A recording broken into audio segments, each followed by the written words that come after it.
Bienvenidos, señores y señores, to another episode of the Bleed Lows Podcast. This episode of the Bleed Lows Podcast is brought to you by BetOnline.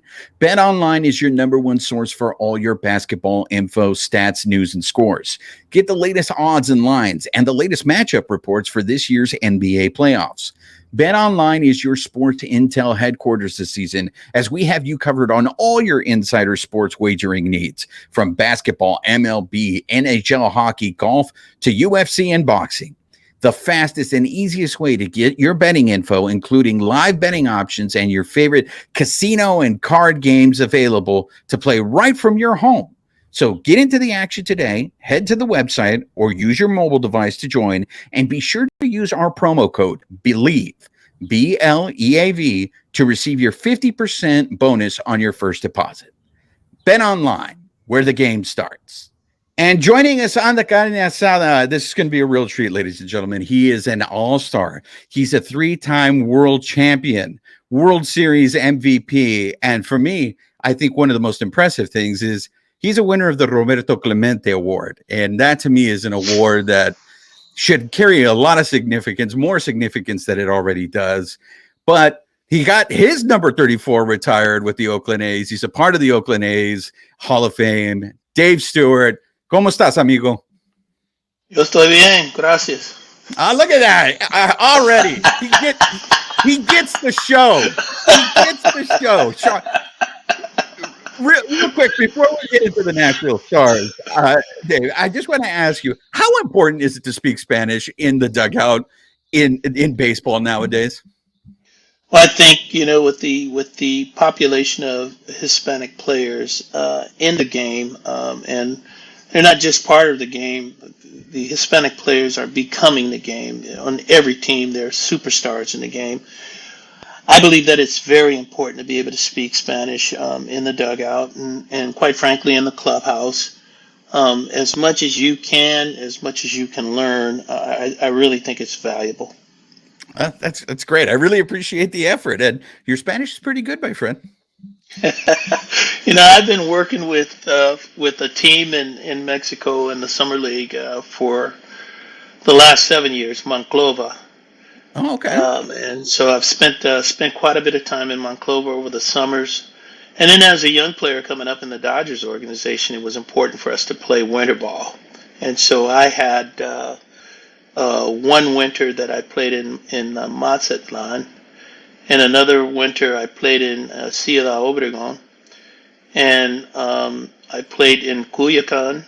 And then, the Dodgers had a working agreement with Licey in the Dominican Republic, and I had two winners. This is crazy history right here, isn't it? I had two winners in Venezuela in Caracas, and one winter in Maracaibo, and then I finished out my winter league career after my second year in the big leagues in Bayamón in Puerto Rico. So I've played quite a bit of winter ball. I've continued to have relationships in Latin America, and with the Padres, when I worked for the Padres in a executive position, I was actually the person that formed their working relationship with Yucatan and Merida, and was the purchaser of their land for their current academy in the Dominican Republic. So, I spent quite a bit of time. When I played for Licey, I actually lived with Manny Mota and his family. Oh, wow. So, Yeah. so let me ask you this, Dave, because you're not the first person that has brought this up. When we had Dale Murphy on the show, and Dale Murphy raved about winter ball, and he was just like, hey, every guy should play winter ball, because he just says the experience, the environment over there is completely different.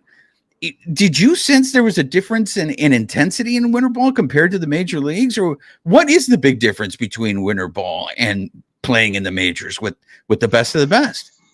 Well, you got to remember, man, when I was playing winter ball, we're talking the mid 70s to the early 80s. I played winter ball until 1983.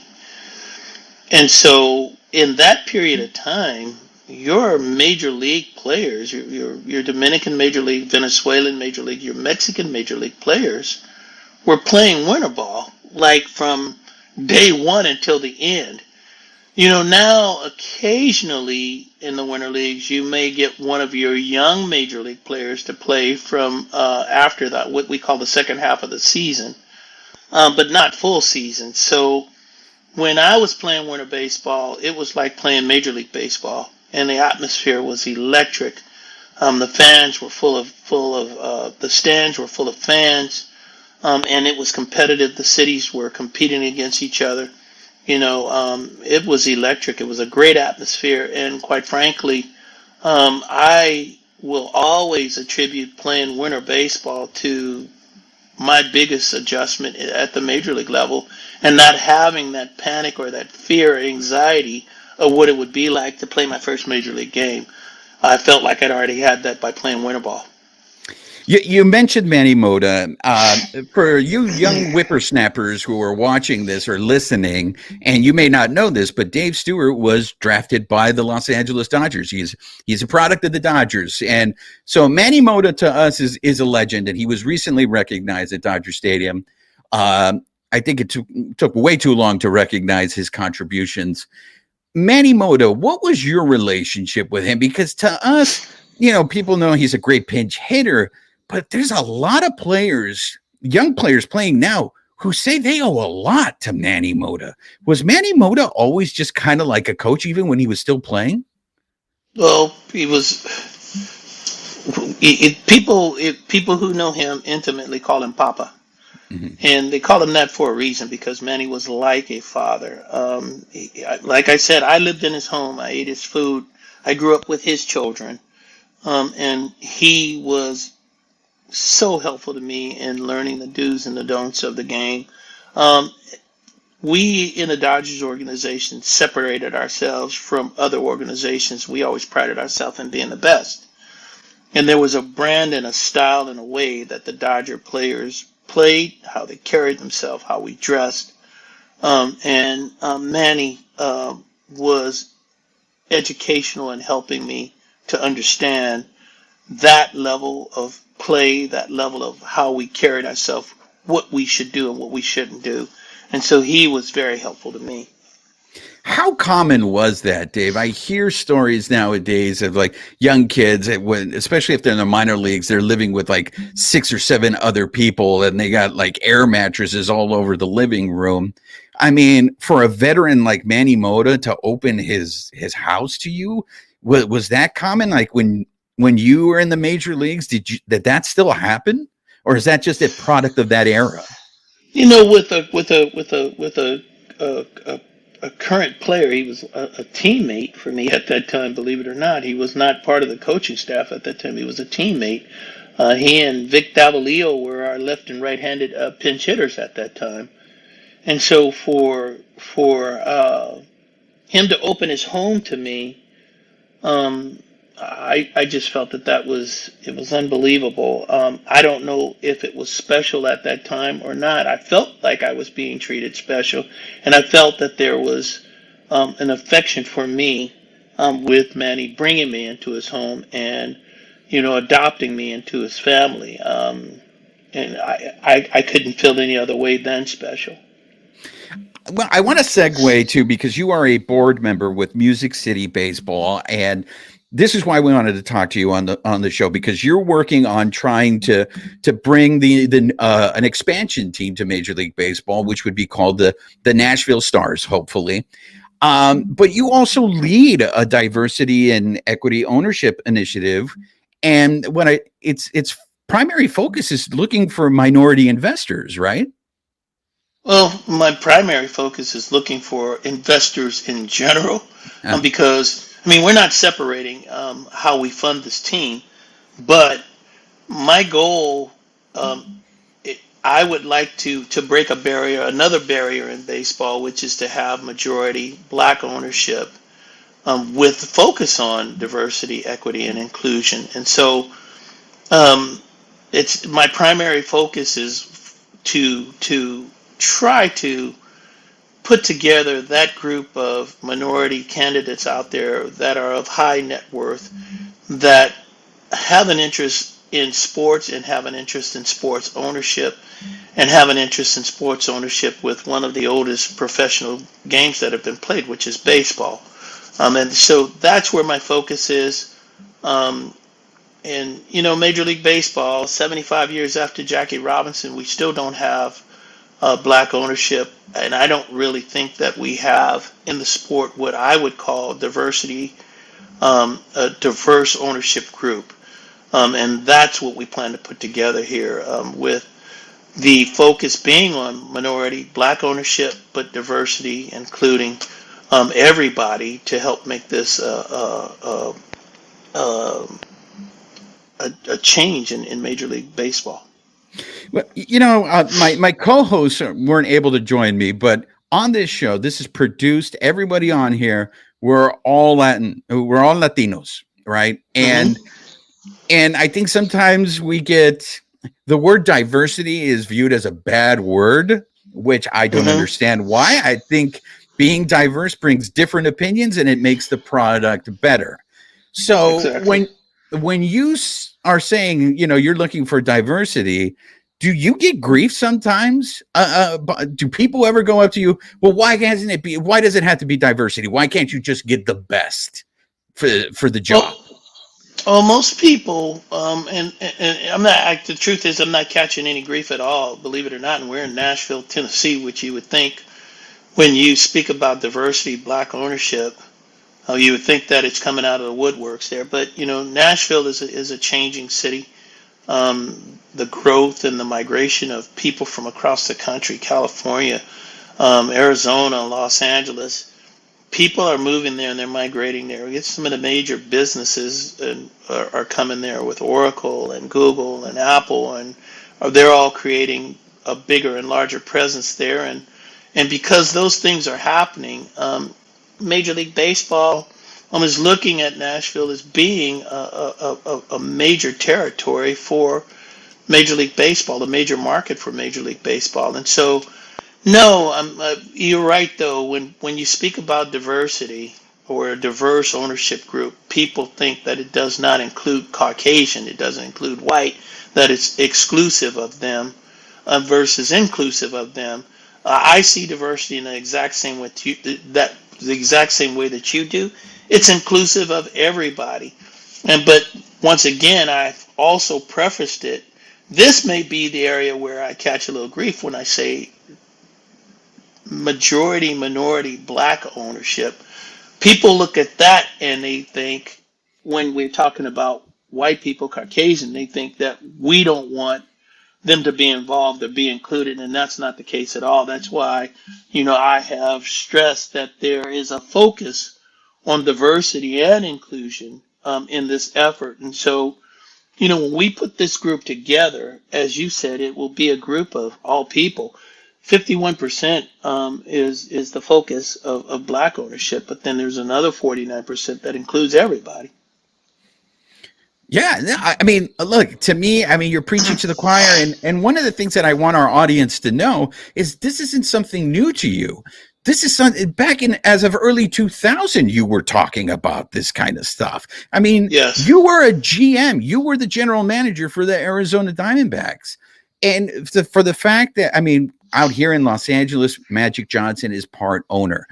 One of the things that I found really interesting was last year, Mookie Betts wore a shirt saying he wanted to see more African Americans playing baseball. I was surprised it was not a bigger deal because to me, I feel we've lost a lot of athletes to the NBA and to the NFL. And there's probably a variety of reasons why we have. But if those athletes were playing baseball, wouldn't that make baseball a better sport? You would believe that it would. We're called the Nashville Stars, and a lot of people may know or they may not know. The Nashville Stars were a Negro League team that played baseball in Nashville in the 40s and the 50s. We have a relationship and a partnership with the Negro League Baseball Museum in Kansas City. We're planning to do a 42,000 seat stadium, and that is in in honor of Jackie Robinson. And so this whole initiative is really about paying homage to the Negro Leagues, and breaking that barrier that Jackie Robinson broke 75 years ago, but now we want to do it at a bigger level, which is in ownership. Um, we believe that our brand and who we are and what we stand for, we believe that that outreach will be a way to get more black kids playing the game, more minorities playing the game in general. And so, I mean, there's a lot to what we are trying to do with Music City Baseball and the Nashville Stars. So who came up with that? Because I think it's genius what you guys did.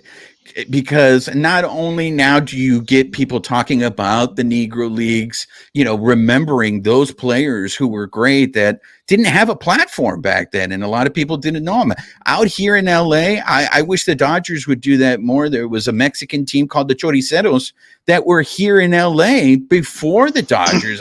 I wish they would reach out and embrace so more people would know the story about the Choriceros. So the fact that you guys are embracing the name of the Nashville Stars, I think it's fantastic, because now it forces everybody, hey, you young kids who don't know about the Negro Leagues, hey, that was a league that was just as good as Major League Baseball. Well, we don't know a lot about it. And so who came up with that idea? I wished I could say it was me, but it wasn't. I have the other co-managing partner of Music City Baseball and Nashville Stars. His name is John Lohr. John is a close friend of mine. Moved from Northern California to Nashville, and as things would have it, because John is always thinking of something, rumors started circulating that Nashville was going to be a part of the expansion conversation. John started doing his homework, found out that there was a team in Nashville that was named the Nashville Stars. We started talking more serious about bringing baseball to Nashville.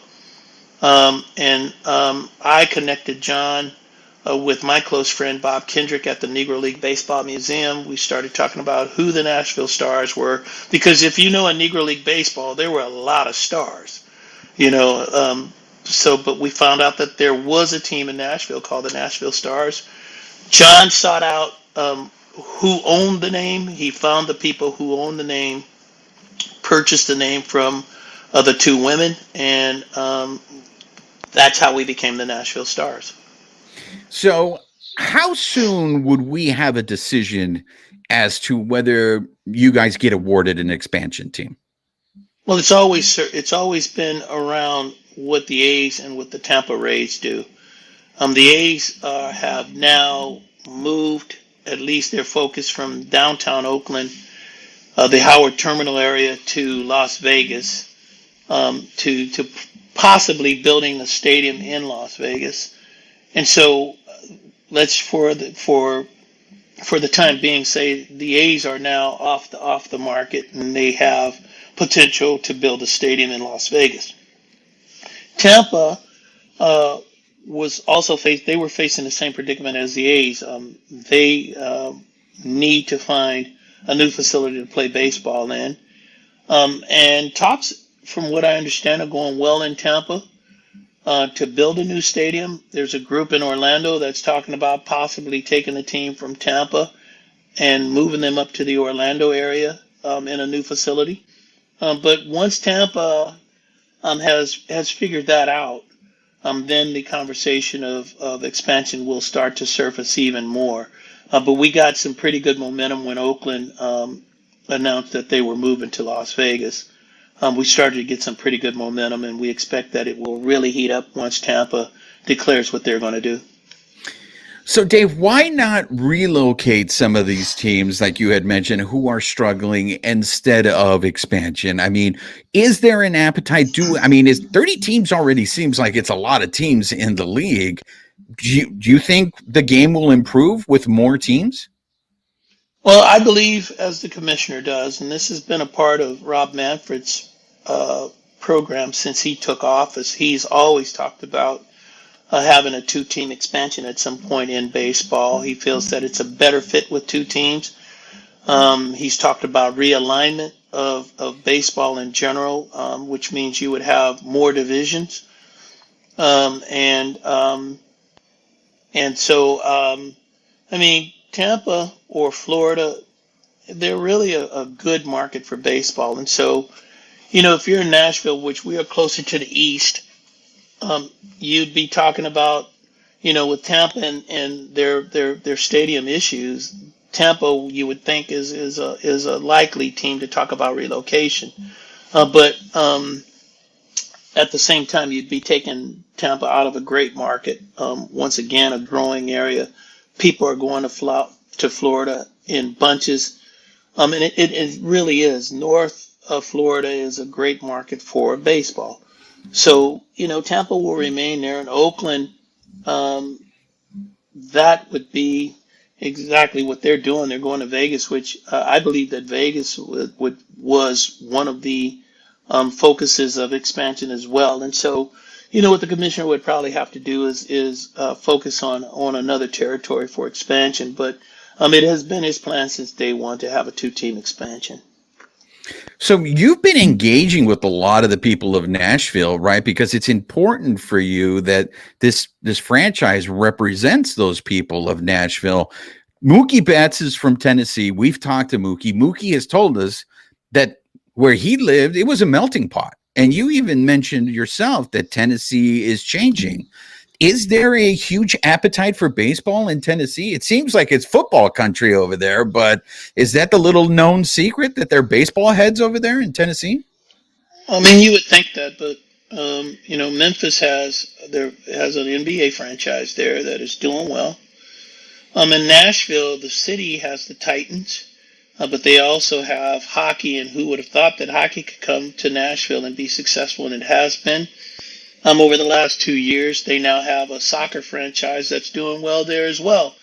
And so Nashville is a great sports town. The NFL draft was held there a couple of years ago, and that brought some 500 million people to Nashville to celebrate the NFL draft. And that's not even what we would call a proper sports activity. And so we believe that Nashville is a great sports town.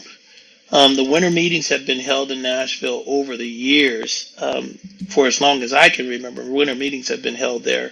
And so you've got the Nashville Sounds there, their minor league AAA team, which has set minor league attendance records year after year. So we believe that Nashville is a great sports town. Well, to me, it's interesting because I think ownership, sometimes we take it for granted. It is very important who owns these teams. You had mentioned it before. I mean, what's happening in the city of Oakland, for them to lose the Warriors across the bridge to San Francisco, they lose the Raiders. Unfortunately or fortunately, whichever way you want to look at it, I am a Raiders fan. And now they might lose those Oakland A's, and Dontrell Willis has been very vocal.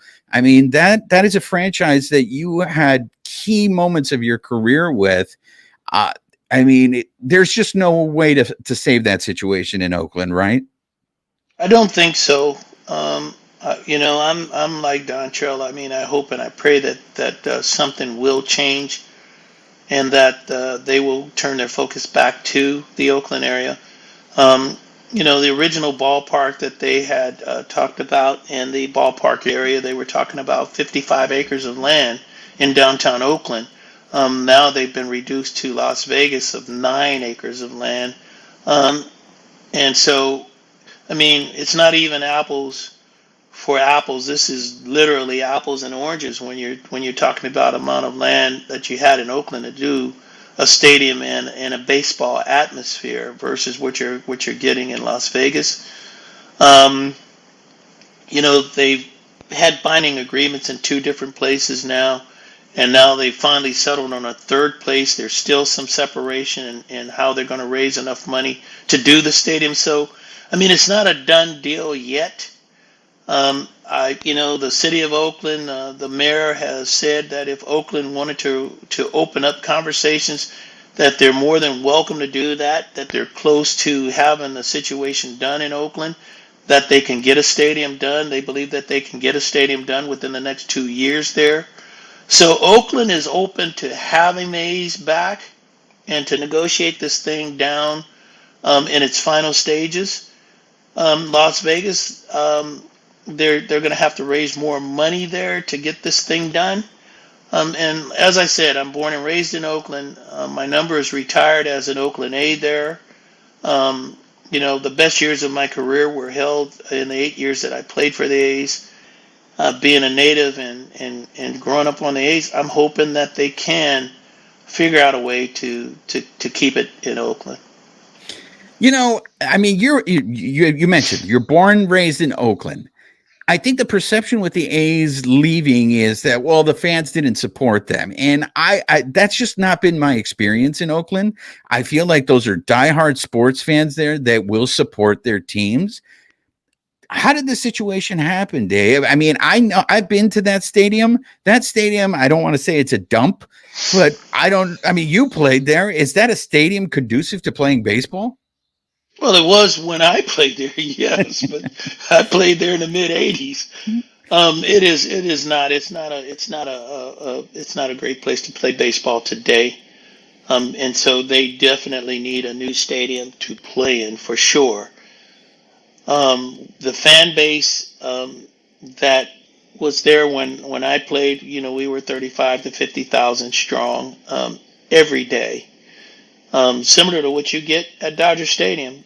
And I think anybody and everybody understands that people want to be able to relate to somebody. They want to have players that they know, players that they can hang their hats on and talk about. And it's been a turnstile for the A's over the years, because not a lot of money has been put into the team, and so you're having great players that go on to be all stars at other places and Gold Glovers and batting titles and potential Cy Young Award winners that were originally Oakland A players, and they're being traded to other teams for prospects, and that hasn't set well with the fan base in Oakland. The ownership is now one of the lowest payrolls in baseball. And when you look at Mr. Fisher being a billionaire, quite frankly, he's one of the richest owners in the game, and not being able to sustain the type of leadership and that the A's fans have been used to. I mean, a prime example was the Haas family in my period of time. They were owned by Levi Strauss and the Haas family, and doing whatever it took to continue to put a good brand of baseball on the field. And fans have not really appreciated the way that Mr. Fisher has gone about the team over the last few years. And so what I do know is that if Oakland's got a winning team, the fans will come out. But the fans right now aren't supporting what they're seeing in ownership at this time in Oakland. I want to be very respectful of your time, so I want to start wrapping things up. You've been great. There's just a couple of questions I have for you. To me, it's a very big deal winning the Roberto Clemente Award, and you are a recipient of that. It's been a long time, and some of us never saw Roberto Clemente play. What does the name Roberto Clemente mean to you? Well, Roberto Clemente, I mean, as simple as it can be, the award exemplifies, in my opinion, greatness on and off the field. Now, I don't consider myself to be great on the field. I was good on the field, but I do consider myself to have been great off the field and in my community, and giving of myself, giving up my time, giving up my money to my community to be sure that I'm enhancing the lives of other people. Roberto Clemente was a great baseball player who happened to be a tremendously great human being, and he lost his life helping people. And there's no greater tribute, there's no bigger homage that you can pay to an individual. He was just the absolute best. And to have the opportunity to say that I am a Roberto Clemente Award winner, ranks probably as the top award that I've ever received in baseball, because you get paid to play baseball, and but you don't get paid to be a good human being. That should be a part of your cloth and who you are. And I've taken great pride in being a servant to my community and to people, and to try to respect everything that Roberto Clemente stood for. I've got relationships with his two sons, that have been long lasting. Didn't even start with the award. It was much after that I met his two sons. And when you know the Clementes, then you understand what his father stood for, because when you're around those two young men, you know that the apple didn't fall very far from the tree. Dave, I'm starting to feel like you are a honorary Latino. I mean, the relationships you have with Manny, Mota, and Roberto Clemente. I mean, are you sure you're not an Afro Latino? I mean, you can break the news here if you want. We can do a little ancestry.com if you want, Dave. you know, I'll tell you what, man, and I miss him, man. I miss him with everything that I am, and this might make me honorary, but when I played for the Dodgers, I lived my first year in the big leagues with Babo Castillo. That was my Oh, homie and my roomie.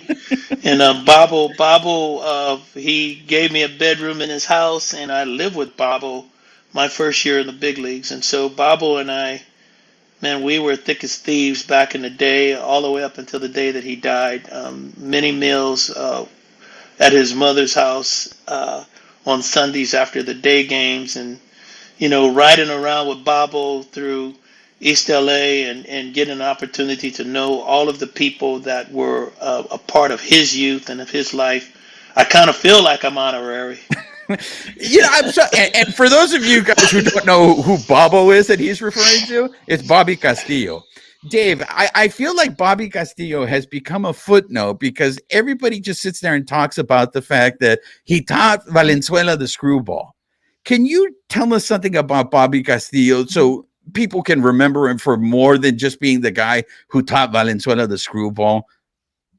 Babo was just, like I said, I'm a witness of his gratitude, and the individual that he was. I mean, it would be easy for Babo to say, "Hey, you can come and stay with me for a couple of weeks, and find a place when you can." But he never did, and he never ever forced me to look for a place, and I never felt like you know how they say, don't overstay your welcome. I never felt that I overstayed my welcome. Babo and I went to the park together. We came back home together. We ate our meals together. I was at his parents' house like they were my parents. That to me is a brother, and that's how Bobby was for me. Real quick, was Fernando Mania really as crazy as everyone says? Everybody, like Dale Murphy was telling us stories in Atlanta that he was just like looking around the stands going like, where did all these Mexicans come from? I mean, we see the documentaries, and even then I don't think it translates. I mean, you tell me, you were there. Was it that crazy? Brother, you can never understand the craziness of the day that Fernando pitched. The fans were coming from everywhere, and you think that it was just Los Angeles. It was everywhere that he pitched. People were coming to the ballparks. He was selling out every major league stadium in baseball. Unbelievable at his age to do the things that he did, to do it with the maturity and the composure, because all eyes were on him. He wasn't just a pitcher either. Fernando could hit. Yeah. He was a great hitter as well. So you would have no idea. I mean, people are talking about Ohtani now. Well, Fernando was double Ohtani in the 80s. That's how tremendous he was for the game, for Los Angeles, for the Dodgers. And look at that. You guys end up throwing a no-hitter on the same day. You both wore 34. But guess what? Your 34 got retired before his 34, so you got him beat on that. I'm going We're to tell gonna you this though. You may not know this, and I'm sorry. And then I didn't mean to interrupt you, no, no, but no. Go right I- ahead. I'll, t- I'll tell you what you don't know. Fernando Valenzuela's number in the Mexican Summer League, number 34, will never be worn on any team ever again. His number is retired in Mexico. Well, I hate to disappoint you, Dave. We did know that because we were the ones that were giving the Dodgers grief about you guys need to retire his jersey. This is embarrassing. You guys don't give out the number 34. I mean, it's been 40 years since Fernando Mania, and every time I go to Dodger Stadium, Dave, all I see are people wearing Fernando Valenzuela jerseys. Yeah, I think he yeah, sells more jerseys than any current player. That's the yeah, reason why you have all these Latinos in the stands. It's because their parents, their grandparents saw Valenzuela and dragged us to Dodger Stadium, yeah. and then we saw this fat little Mexican kid and we could relate. We're like, hey, that dude looks like me. And that's why I think, to bring it full circle, this conversation, I think what you're doing with Nashville is important. I think it's important, especially for youth, to see people that look like them because it sends the message I could do that. Yes, I can do that. And I applaud you for that, Dave. And I agree. I agree we're with going you to, 100%. They should retire Fernando's number. They should they're, do it. they're finally doing it in August, Dave. We won. Outstanding. We're finally doing it. So Dave, we're going to end the show the way we always end the show. The Bleed Los podcast is a Dodger centric podcast. We're about Los Angeles and we're about the cultura.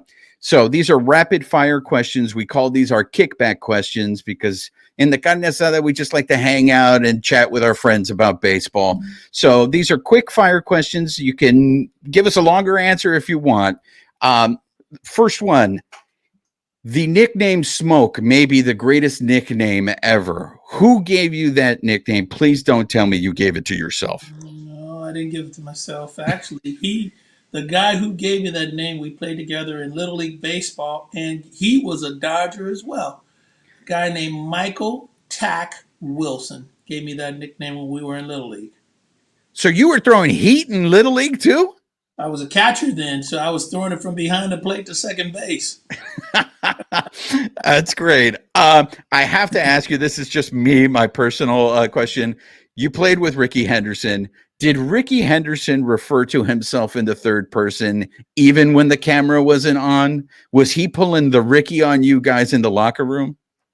Well, I've known Ricky since we were kids, so Ricky didn't pull that third person on me, but he did use the third person a lot with people who, he didn't really know very well or who didn't know him very well. Yes, he did. Okay, we are big wrestling fans on this show, so we want to know: were you ever a fan of the male soap opera of wrestling, or did you poo-poo it and you were above it? You never followed it at any point in your life. I watched wrestling when I was a little kid, and there was Pepper Gomez was one of my favorite wrestlers back in the day. There was Bearcat Wright was another one, and then everybody loved Andre the Giant. There we go. Last one. We are a big on tacos here. Tacos are very important, and since you played in LA, but I got to tell you, in Fruitvale, I don't know if you were ever, if you know, I don't know what part of Oakland you live in, but if you ever went to Fruitvale, I went there a few years ago and they had the best carnitas tacos. I still dream of the tacos in Fruitvale. We need to know, Dave, what is your favorite taco and where do you go to get that taco? Since we already know you are an honorary Afro Latino, you can give us that information. Well, Fruitvale, just so you know, my high school was in the Fruitvale area. I went to St. Elizabeth's High School, which was on 34th and East 14th. Okay. So, and then my friend Manuel Banuelos, his family had a restaurant called Mi Rancho. Okay. And in Mi Rancho, I used to have carne asada tacos. So those are your favorite right there. That's my favorite. And I can have those. You can put a carne asada taco in front of me any place, anytime, and I will kill it. Well, there you have it. Dave Stewart, this has been a real blast for us. We appreciate you sharing all these stories. Well, We wish you by the way, that carne asada is with maíz, not the de oh. I love you even more, Dave. I have been a proponent of the corn tortilla yes. because, like, there's nothing wrong with flour tortillas, but I refer to them, everyone, loyal listeners know I refer to them as the oppressor's tortilla. I am a flour tortilla, man, and it's good to know that we are Team Maíz. Thank you very much, Dave. There you go, man. So there you have it, Dave Stewart. We wish you all the success with the Nashville Stars. We hope that really comes together. For our listeners, can they follow you or in your organization on social media, either Twitter or Instagram? Well, Twitter, I am. What am I on Twitter? I think I'm D Smoke. D Okay, Smoke 34 on Twitter. I think is what I am on Twitter. all Me, right. let me be sure because I don't want to give you anything bad. What am I on Twitter? On Twitter, I am at D Smoke 34. All right. There you have it, folks. Follow him. And you're only on Twitter. You're not on Instagram? No, man, I'm too old. There you have it. But much success with the expansion. And I love what you're doing. And I support any way we can help. You let us know, David. Thank you for the time. Thank you so much. Thanks for having me on, man. This has been fun. Thank you. You're welcome. And a big thank you once again to former major leaguer Dave Stewart for coming on the show. And that ended up being a lot more Dodger related stories than I thought it was going to be, Babyface. To tell you the truth, I thought we were going to spend the majority. We wanted to talk about the expansion team. So there's just a couple of things that I wanted to hit on in terms of that interview. What I want to start with, of course, right from the bat, he's dropping the Espanol with us, but I have yet to hear anyone say anything bad about Manny Mota.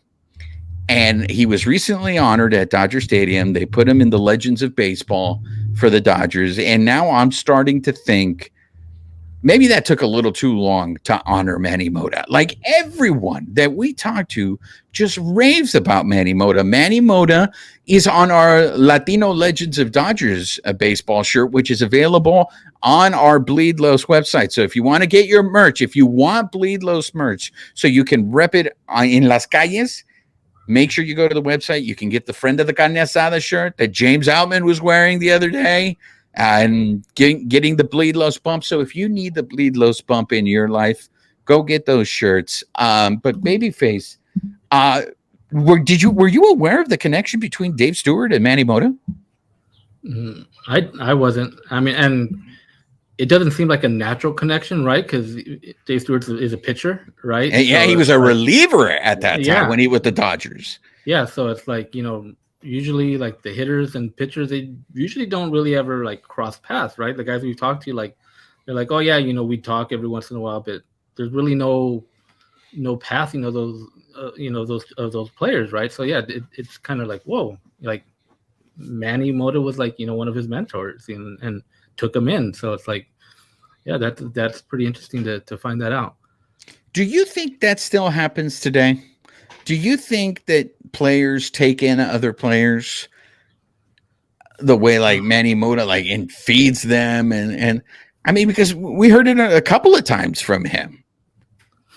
I mean, you hear there's guys that maybe are taken under their wing or they respect certain guys. One of the guys that stands out to me is like Chase Utley. Like when Chase Utley was the Dodgers, right? You hear like stories of like Kike, like the mentoring that he did with him. But I mean, I don't think Chase Utley said, "Hey, Kike, come and stay at my house, come and eat, come and I mean, I don't think he did that, right? I mean, I think it's probably different. I mean, the times that we're living in, now, especially we talk a lot about minor leaguers and what they got paid. What do you think they were getting paid back in the 80s, late 70s, right? Well, it was a story I wanted to ask him about it, but we ran out of time. But in 81, when there was the strike, Dave Stewart had to go get a job during the strike. And he actually, I don't know if you heard this story. I wanted to see if it was true. he got hired by a Dodger fan. A Dodger fan had his own company, and he hired Dave Stewart, and Dave Stewart worked during the strike, and then when the strike was over, returned back to baseball. So yeah, it does seem, obviously you can't compare eras, and it just seems like it's light years because yeah, the league minimum now is what, 100,000 or over 100,000. Yeah, you could afford to find a place and get some bread to make peanut butter jelly sandwiches on 100,000. So yeah, it's different eras, but it is just amazing, and that's why I also think it's important, and I hope that the baseball union takes care of all these veterans because of the fact of everything that they went through to make the game better, financially speaking, for all the guys that are playing the game now. I think that's important.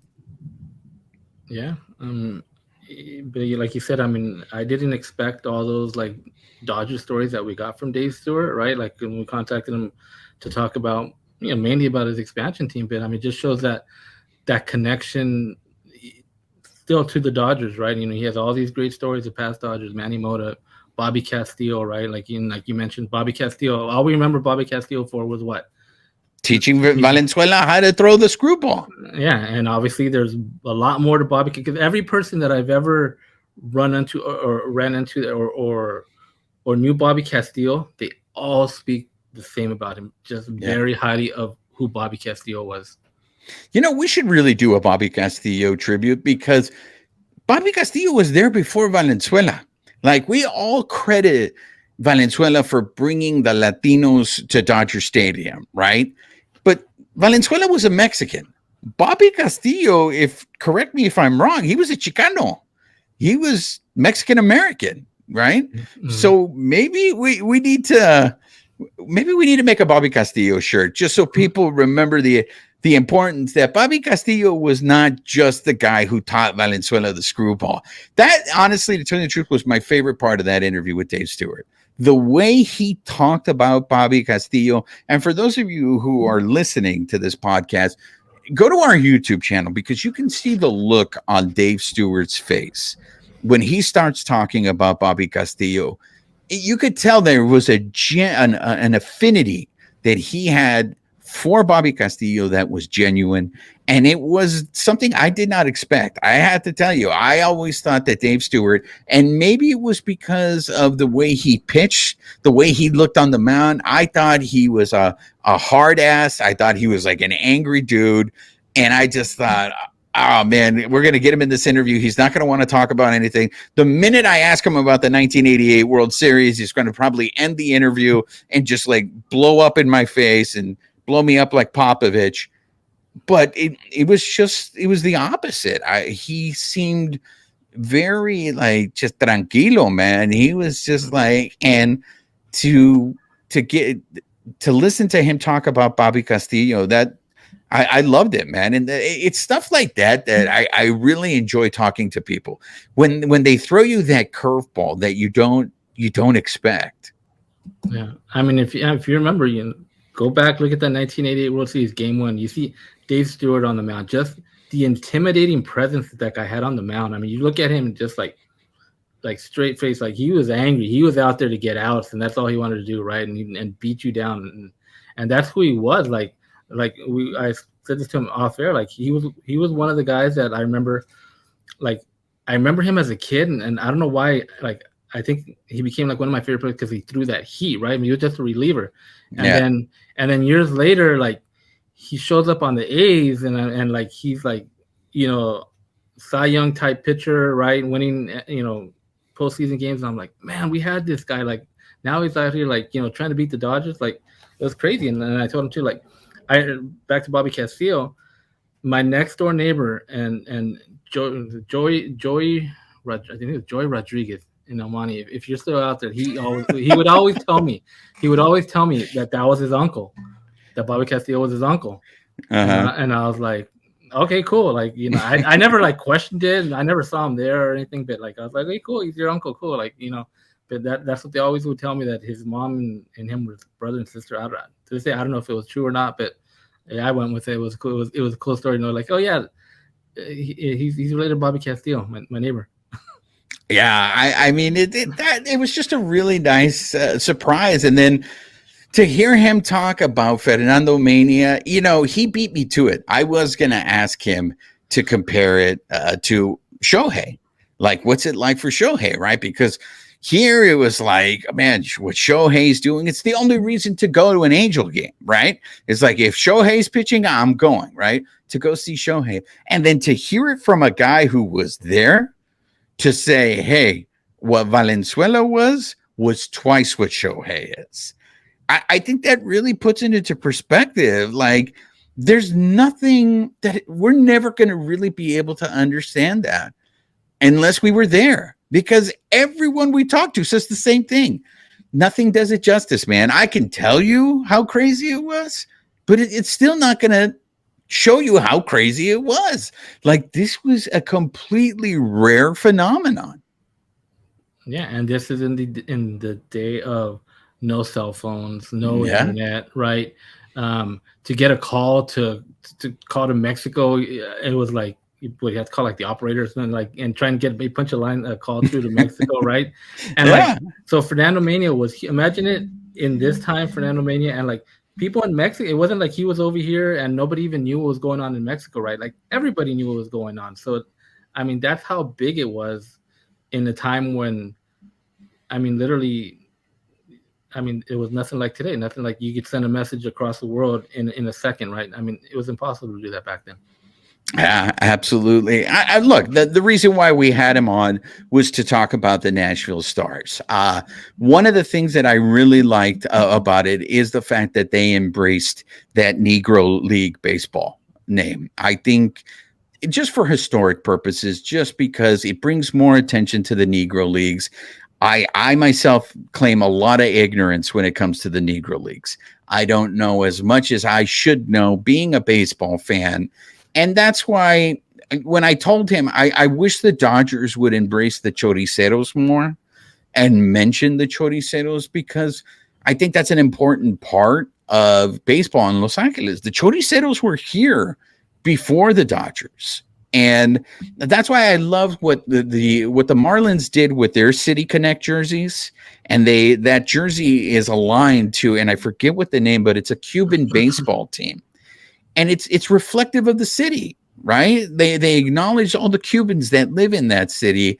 And so I love that that's what they're trying to do here is they're reaching out to the people of Nashville. They want a team that's going to represent them. So that being said, I don't know if we need another expansion team. Well, it's not that I don't know. I know for sure.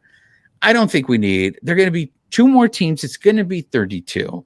Now, there's a lot of positives to it. It's going to be more jobs for players, more opportunities for them to get into Major League Baseball. But I feel like that means there's going to be a lot more teams that suck. I don't want to see teams that aren't competing, for a championship or not competing for baseball. I mean, we talked about it in Oakland, right? When we talked about the Oakland A's moving. Yes, if anyone's been to Oakland, that stadium is a dump. It really is. There's no feel to it. It just feels like a giant concrete slab. But I appreciate the fact that he was like, look, it's not just the stadium. You have an owner there that trades away all their best players. You have an owner there who's a billionaire and whose whole purpose for this is just to make money. And that's what concerns me. So we're going to do expansion. We're going to get 2 other teams, and they're going to be probably small market teams because we already have teams in big markets. What's to stop us to get another? What's going to stop another billionaire owner from buying a Major League Baseball team and running it like the Oakland A's? But I mean, I guess the other side to that argument is you could get an owner like the Tampa Bay Rays guy who, maybe he doesn't spend a lot of money, but that team is competitive. Every year, you scratch your head and you go, how the hell are they doing it? But every year, they're competitive. I mean, do you want to see 2 more expansion teams, Babyface? I don't. That's kind of tough. I mean, I get Dave's point. I'd love to see a team like that in MLB, right? And then, but even like last year we talked about like the expanded playoffs. Like, okay, you had another. Are the playoffs going to expand more now? Like, where half the teams again are making. So that's my point. Like, I don't want more playoff teams, right? Like, okay, if you put more teams, okay, just keep everything the same, kind of, or does it have to be an expansion team? Can it be a team that relocates, like you were talking about, like the Rays? Can it be the Rays? If they relocated, or some other team? I know probably would never happen, like because Detroit, but say like a team like the Tigers or whatever, if they move to somewhere else, right? Right. Maybe that's the better option. But I mean, I don't know if there's any teams that are like looking to relocate, right? I mean, the talk is they want to expand, right? There's a lot of cities that they want to get into, like Nashville, like Portland. We're here in Utah, so I'm thinking that is more of a possibility than teams relocating.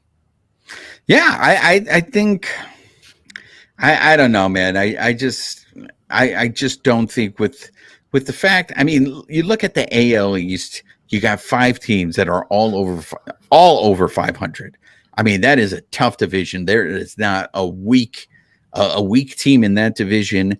And you kind of wish that every division was like that, right? Where it was like, you really don't know. That's what's best for baseball, right? Is that you don't know. And so every game is important. Every game matters. It's important for you to watch this game because this game is going to count towards something. My concern is it's going to water down the product, of course, if you add two new teams, because you already have players on teams that you're just like, that guy should not be up here. It's obvious that he cannot handle the major league level. He's a 4A player, so you're going to see a lot of that. You're going to have players playing who shouldn't be at the major league level, of course, compared to everyone else. So, but it was interesting to see that whole process, to understanding what goes behind having an expansion team. And I really,